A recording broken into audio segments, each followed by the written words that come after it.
문제 1번. 다음 중 쿼리 조건에 대한 설명으로 옳지 않은 것을 찾아보라고 되어 있습니다. 이 문제의 출제 의도는 무엇이겠습니까? 바로 조건에 대해 이해하고 있는지 그거에 대해서 물어보는 부분이죠. 그럼 1번부터 한번 보도록 하겠습니다. 이즈널이라고 쓴 것은 빈값을 찾는다는 의미래요. 그래서 널값을 찾을 때 우리 는 널 안 하고 is 널 이렇게 썼던 거 기억나시죠? 그래서 1번은 맞는 말이 되겠고요. 그리고 2번에 해당하는 부분은 2021년 5월 15일보다 크거나 같다라는 의미인데 날짜는 앞뒤로 샵을 씌워야 된다라는 거 제가 말씀드렸죠. 해서 이 문장의 의미는 2021년 5월 15일 이후의 날짜를 찾는다라는 정도의 의미가 되겠죠. 그래서 2번도 맞는 말이 되겠고요. 그리고 4번의 내용 먼저 보도록 하겠습니다. in이라고 해놓고 답만 그리고 외우지 마 라고 하면 답만 외우지 마 이런 걸 찾으라는 의미인데 앞에다 not이라고 붙여놨기 때문에 결과적으로 문자열의 값이 답만 외우지 마가 아닌 문자열을 찾는다라고 볼 수 있겠죠. 그래서 not in이 그런 정도의 역할이 된다라는 것도 알 수 있을 것 같아요. 그렇다면 틀린 건 3번인데요. 뭐가 틀렸는지 보면 like로 별 실린 별이라고 적어놨어요. 여기서 별의 의미는 모든 문자를 대신하는 맞는 문자. 그러니까 결과적으로 이것은 어쩌고저쩌고 실림 어쩌고저쩌고 이런 뜻이잖아요. 그래서 문자열의 두 번째가 신이고 세 번째가 림이다 이게 아니고 앞에 어쩌고저쩌고 한 다음에 신과 림이 포함되어 있는 글자를 찾는 거잖아요. 그쵸? 그래서 두 번째 자리가 신, 세 번째 자리가 림 이런 거 아닙니다. 그래서 3번의 내용은 잘못 쓴 내용이다 라고 볼 수 있겠어요. 계속해서 2번의 내용도 보도록 하겠습니다. 아래에 매개변수 쿼리를 실행하여 메시지 상자의 최소값의 80을 최대값의 90을 입력한 결과로 옳은 걸 찾아보라고 되어 있습니다. 사실 지금 이 조건 보시면 비트윈이라고 해놓고 최소의 매개변수 그리고 최대의 매개변수를 넣어놨어요. 그리고 두 개의 값은 AND로 비트윈 잡아놨단 말이죠. 그러면 80에 해당하는 이 값은 이 자리로 들어오는 거고 그리고 90에 해당하는 이 값은 이 자리로 들어오는 거잖아요. 그럼 결과적으로 비트윈 한 다음에 여기에 80 적혀 있고 그리고 뒤에 90 적혀 있고 이런 정도의 의미와 같지 않습니까? 그럼 비트윈의 의미는 뭡니까? 앞에 나와 있는 내용부터 뒤에 나와 있는 내용까지 이 구간을 구하는 거잖아요. 맞죠? 그럼 결과적으로 80부터 90까지의 값을 출력하는 3번이 정답이 되겠죠? 이 내용을 쿼리로 제가 표현을 한번 해보도록 하겠습니다. 아까 마찬가지로 학과 테이블에 모든 필드를 검색을 해보도록 할게요. 그러면 select field from 그리고 학과 이렇게 적어놓도록 하고 where 한 다음에 조건을 점수가 between 해놓고 그리고 최소에 해당하는 값 그 다음에 and 그리고 최대에 해당하는 값 이렇게 적어놓도록 하고요. 그 다음에 얘를 실행해보면 자 최소 뭐야 물어보죠. 문제에 나온 것처럼 80 그리고 확인 누르면 최대 뭐야 물어보죠. 문제에 나온 것처럼 90 그리고 확인을 누르면 자 어때요? 80부터 90까지의 값에 해당하는 값이 이렇게 나왔죠. 사실 이 내용은 디자인 보기에서 그러니까 SQL 보기가 아니라 쿼리를 디자인 보기에서도 이렇게 만들 수 있는 거예요. 점수에 해당하는 필드에 비트윈에 해당하는 값을 이렇게 조건으로 넣어라 라는 의미가 되는 거니까요. 이것도 참고하시면 좋을 것 같아요. 아무튼 정답은 더욱더 확실하게 3번이 되겠죠. 문제 3번. 아래의 테이블을 참조하여 SQL문을 실행한 결과로 옳지 않은 것을 찾아보라고 되어 있습니다. 테이블은 이렇게 두 개를 준비했고요. 이 두 개의 테이블을 가지고 밑에 나와 있는 SQL문을 이렇게 실행을 할 건데 이 결과가 다르게 나오는 걸 한번 찾아봐 달래요. 그러면 1번부터 어떻게 해서 결과가 나오는지를 말씀을 드려보도록 하겠습니다. 1번 내용 보시면 셀렉트문 쭉 갔다가 어떻게 되어 있어요? 뒤에 셀렉트문이 또 나와 있죠? 이러면 뭐부터 해석해야 되겠습니까? 바로 가로에 있는 이 부분부터 먼저 해석을 해야 되겠죠? 그래서 이 부분 먼저 해석을 해보도록 하겠습니다. 이 내용 보시면 select field from table 이라고 되어 있습니다. 우선 교과 테이블을 이용을 할 건데요. 이 교과 테이블에 전공 필드를 볼 거예요. 그러니까 얘네들만 보기는 할 건데 문제는 뭐냐면 디스팅트 돼서 나올 겁니다. 디스팅트가 뭡니까? 중복 없이 보여주는 거죠. 그러면 교과 테이블의 전공을 중복 없이 보여주면 컴퓨터, 디자인, 회계만 나오겠네요. 이건 안 나올 거란 말이에요. 중복됐으니까. 그쵸? 그럼 요 세 개의 내용을 가지고 다시 셀렉트 할 거예요. 셀렉트 모든 필드를 계산해 라는 의미가 되고 이렇게 넣으면 레코드의 수를 세리라는 의미가 되는 거거든요. 근데 from 어디에서? 방금 계산한 이 내용에서요. 그죠? 그럼 방금 계산한 이 내용에서 지금 레코드의 수가 몇 개예요? 하나, 둘, 3개가 나오죠. 그러니까 결과적으로 이거 계산하면 3이라는 결과가 나올 거라는 걸 알 수 있어요. 그럼 이 내용을 제가 쿼리를 직접 실행을 해보도록 할 건데요. 우선은 요만큼만 먼저 실행을 해보도록 하겠습니다. 요 자리에다가요. 이렇게 디스팅트 되어 있는 값까지만 쓰고 실행해보면 어때요? 우리가 생각한 것처럼 컴퓨터 디자인 회계가 이렇게 보여지죠. 이 정렬은 생각하지 마시고요. 아무튼 이 내용을 다시 이 앞에다가 가로로 묶어주고, 그리고 셀렉트 문을 이렇게 집어넣고 카운트 한 다음 프롬에서 원본을 요걸로 잡고 실행을 해보면 우리가 생각한 것처럼 이렇게 어때요? 3이라는 결과가 나오더라 라는 걸 알 수 있죠. 그래서 1번은 제대로 된 식이다 라는 걸 알 수 있고요. 계속해서 2번의 내용도 보도록 하겠습니다. 2번 보시면 셀렉트 한 다음에 이름 필드를 from 학과 테이블과 교과 테이블에서 볼 겁니다. 여기까지 이해되시죠? 그러면 학과 테이블과 교과 테이블은 요 학과 테이블과 여기 교과 테이블 이 두 가지를 이야기하는 거잖아요. 그죠? 그래서 여기에 나와 있는 요 학과 테이블에 있는 이름만 보여줄 거예요. 왜냐하면 교과 테이블엔 이름이 없으니까요. 여기까지 이해되셨을 겁니다. 근데 조건이 있어요. 웨어저라고 조건이 뭐라고 되어 있냐면 주소가 서울과 경기에 해당하는 자료들은 조건으로 잡으래요. 그럼 주소에 해당하는 부분은 여기 학과 테이블에 나와 있는 내용이죠. 여기에 서울과 경기에 해당하는 자료들은 이렇게 밑줄 쳐놓은 내용이에요. 그러면 결과적으로 지금 요만큼의 정보들이 보여요. 여기까지 이해되실 거라 생각합니다. 그리고 엔드 연산자가 이렇게 붙어 있어요. 그 다음에 뒤에 나와 있는 이 내용 보시면 학과.학번, 교과.학번 이런 식으로 되어 있죠. 이게 무슨 의미냐면 학과 테이블의 학번 필드와 교과 테이블의 학번 필드 이런 정도의 의미가 되거든요. 그래서 학과 테이블의 학번 필드와 교과 테이블의 학번 필드가 어떻게 같은 것만 검색해 라는 의미가 되는 거예요. 그러면 학과 테이블의 학번 필드는 1001번부터 1006번까지 있는데 교과 테이블의 학번은 1004번까지 밖에 없죠. 그럼 결과적으로 요만큼에 해당하는 자료만 추출하라는 거잖아요. 그죠? 그러면 요걸로 계산해보면 여기에 해당하는 자료가 또 나왔다 이거죠. 근데 아까 우리가 구했던 서울 경기에 해당하는 조건과 뒤에 우리가 구했던 학번이 같은 정보들이 AND로 연결되어 있어요. 그럼 두 가지 조건을 동시에 만족하는 것만 출연해야 되기 때문에 아까 우리가 구했던 김합격과 다드림의 값만 이렇게 출력이 될 겁니다. 해서 최종적으로 이러한 값만 나올 거라 이거예요. 자, 그럼 이 내용이 맞는지 이 또한 바로 실행을 해보도록 할게요.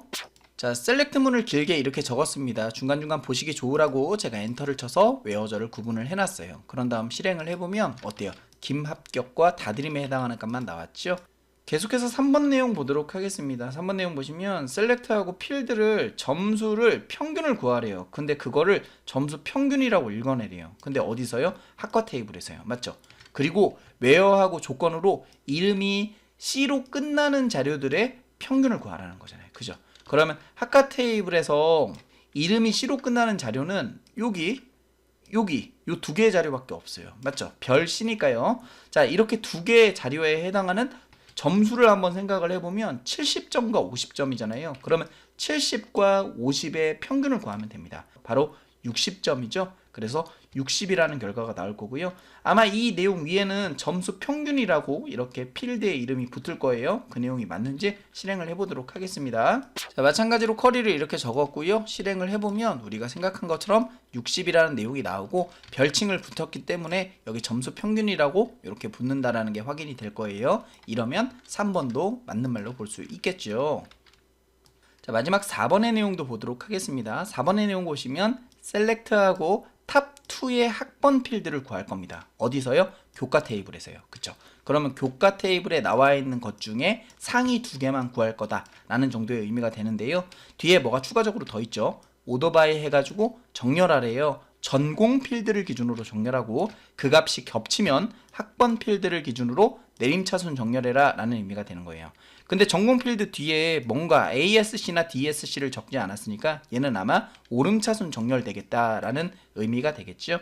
그럼 요거에 맞게끔 정렬을 한번 해보도록 하겠습니다. 먼저 전공 필드를 기준으로 정렬을 오름차순하면 제일 먼저 오는 건 디자인이 올 거고 그 다음에 두 번째로 오는 건 컴퓨터가 오겠죠. 가나다라 마바사 순이니까요. 얘도 아마 두 번째로 오지 않을까 이렇게 생각이 들고 마지막으로 오는 건 회계에 해당하는 얘는 4등이라고 적을게요. 뭐 이런 식으로 정렬이 될 겁니다. 그리고 중복되는 값에 대해서 학번을 기준으로 내림차순 정렬 다시 하라 그랬어요. 그러면 학번을 기준으로 내림차순 정렬할 건 사실 얘하고 얘밖에 없잖아요. 그럼 이 두 개 중에 뭐가 더 먼저 오겠습니까? 내림차순 정렬하라 그랬으니까 당연히 얘가 더 먼저 오죠. 그러면 얘가 2등이 되고 얘가 3등이 될 거라 이겁니다. 그럼 최종적으로 탑2에 해당하는 값만 뽑아내라 그랬으니까 1등과 2등에 해당하는 요 정보에 해당하는 누구만 출연해요? 학번만 출연할 겁니다. 그러면 1002와 1003 이 두 개의 정보가 적혀 있어야 하는데 여기 어떻게 됐어요?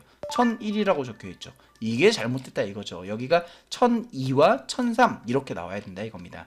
그 내용이 맞는지 이 또한 쿼리를 실행해 보도록 할게요. 자, 똑같이 적었고요. 실행해 보면 자, 우리가 생각한 것처럼 1002와 1003이 이렇게 나온다라는 게 알 수 있어요. 사실 이 부분은 오름차순에 해당하는 오더바이를 알고 있느냐, 그리고 내림차순에 해당하는 DESC를 알고 있느냐, 뭐 이런 것들을 물어보는 내용이니까요. 이것만 조심하면 될 것 같아요. 해서 정답은 4번이 되겠습니다. 계속해서 4번 문제 보도록 하겠습니다. 주소별로 점수가 85 이상인 인원수를 구하려고 합니다. 이걸 구하려고 할 때 SQL문에서 반드시 사용해야 할 구문에 해당하지 않는 것을 생각을 해보자고요. 그럼 이 내용 자체를 조회하거나 선택해야 되기 때문에 셀렉트문 필요할 것 같아요. 그리고 주소별로 뭔가를 묶어서 표현해야 되지 않습니까? 그래서 그룹 바이 절도 필요할 것 같습니다. 그리고 점수가 85 이상이라는 조건도 있죠. 이것은 웨어절로 표현하는 게 아니라 그룹 바이 절에 해당하는 조건은 해빙절로 표현한다. 그래서 해빙의 내용도 있어야 할 것 같아요. 그렇다면 필요 없는 건 누굽니까? 여기 정렬하라는 내용 없죠. 그렇기 때문에 4번에 나와 있는 오더바이는 필요 없다라고 볼 수 있어요. 이러한 내용을 실제로 쿼리로 만들어 보면 이렇게 만들 수 있죠. 셀렉트 한 다음에 주소 필드와 인원수는 카운트로 이렇게 해가지고 정리를 하도록 하고 학과 테이블에서 가져온다라고 가정을 해보도록 할게요. 근데 그룹 바이로 해서 주소와 점수는 그룹 바이로 묶어줄 거고 여기에 점수가 85 이상이라는 조건을 이렇게 걸어줄 수 있다는 거예요. 이 내용을 쿼리로 표현해보면 이런 정도의 내용이 되겠죠. 제가 중간중간에 이렇게 엔터를 쳐놨습니다. 이 상태에서 얘를 실행해보면 주소별로 이렇게 인원수를 볼 수 있다는 걸 알 수 있어요. 이 인원수는 점수가 85점 이상인 자료들의 개수만 구하게 되는 거겠죠. 자, 이렇게 해서 마지막의 내용도 풀어보았습니다. 데이터 조작어에서 select는 선택하거나 조회할 수 있는 명령이었었는데요. 사용하는 방식은 이랬죠. select 옵션을 적고 조회할 필드, 그리고 from 테이블 웨어한 다음 조건, 그 다음 그룹으로 하고자 한다면 그룹 바이, 그룹에 대한 조건, 해빙 한 다음 조건, 그리고 오더 바이를 통해 정렬 기준을 잡아줬었습니다. 이 중 옵션에 해당하는 부분엔 중복을 제거한 값을 표현하고자 할 땐 디스팅트의 값으로 중복을 제거할 수 있었고, 또 탑 10이나 탑 5나 탑 3나 이러한 것들로 상위 몇 개의 항목들을 출연할 수 있었지요. 또한 필드들은 함수를 사용할 수 있었는데 우리가 엑셀에서 사용했던 기본적인 함수 중 액세스에서 변경된 함수 중에는 액세스에서 평균을 구할 땐 avg로 사용했었고, 그리고 카운트는 숫자의 개수가 아닌 들어있는 개수라고 생각하시면 된다 했습니다. 또 웨어절 뒤로 들어오는 조건, 해빙 뒤로 들어오는 이 조건들은 사용할 수 있는 방법이 여러 가지가 있었는데요. 오아의 사용법은 이러했었죠. 주소가 서울 또는 주소가 경기인 자료는 오아에 해당하는 이 부분을 가운데에 이렇게 적어주거나, 또는 인 연산자를 이용해서 주소가 서울, 경기가 포함되어 있는 값, 이렇게도 표현할 수 있었고요. 그리고 AND로 표현할 때도 오와 마찬가지로 조건 사이에 AND를 집어넣거나 할 수 있었는데, 만약 조건에 날짜를 이용한다 라고 한다면 날짜 앞뒤에 샵을 써야 된다고 말씀을 드렸습니다. 해서 생일이 1998년 1월 1일부터 생일이 1998년 12월 31일까지의 조건을 적으려면 이런 식으로 적어야 됐었고요. 그리고 가운데 AND는 말씀드린 것처럼 이렇게, 그리고 날짜 앞뒤로 샵을 씌우는 거 요거 잊지 말아 주시고요. 또 AND로 특정 구간을 구할 수 있는 방법 말고도 비트윈 연산자를 통해서 특정 구간을 구할 수 있었죠. 그래서 생일의 값이 비트윈 해놓고 1998년 1월 1일부터 1998년 12월 31일까지 가운데 AND 놓는 거 잊지 마시고요. 이렇게 해서 비트윈 연산자도 사용 가능했었고, 또 만능 문자 와일드 카드를 사용하는 방식이 조금 특이했는데요. 예를 들어 김으로 시작하는 글자를 조회하겠다 라고 한다면 김별을 적어주는데 대신에 이 앞에 like를 붙여줘야 됐었죠. C로 끝나는 두 글자를 검색하겠다 라고 한다면 물음표 C 라고 적어줘야 하는데 마찬가지로 앞에다가 like를 붙여줘야 했었습니다. 또 부정문에 해당하는 조건을 볼 때는 not을 씌워야 했었고, 그리고 빈칸을 검색하고자 한다면 is null이라고 입력해야 됐었죠. 또 매개 변수를 통해서 사용자에게 직접 입력받을 수도 있었는데요. 이 매개 변수는 대괄호로 묶어서 조건을 표현해야 했었죠. 또 앞서 설명드린 것처럼 그룹 바이에 해당하는 조건은 반드시 해빙으로 사용해야 된다 말씀드렸고요. 또 정렬에 해당하는 부분은 오더 바이 문 뒤에다가 적어주고 필드 적은 다음에 이 필드가 오름차순하고자 한다면 어센딩 또는 생략하면 됐었고, 반대로 디센딩 하게 되면 내림차순 정렬된다고 말씀을 드렸습니다. 더 많은 소식은 다양한 채널을 통해 여러분들에게 전달하도록 하겠습니다. 지금까지 합격을 다드리는 균쌤이었습니다.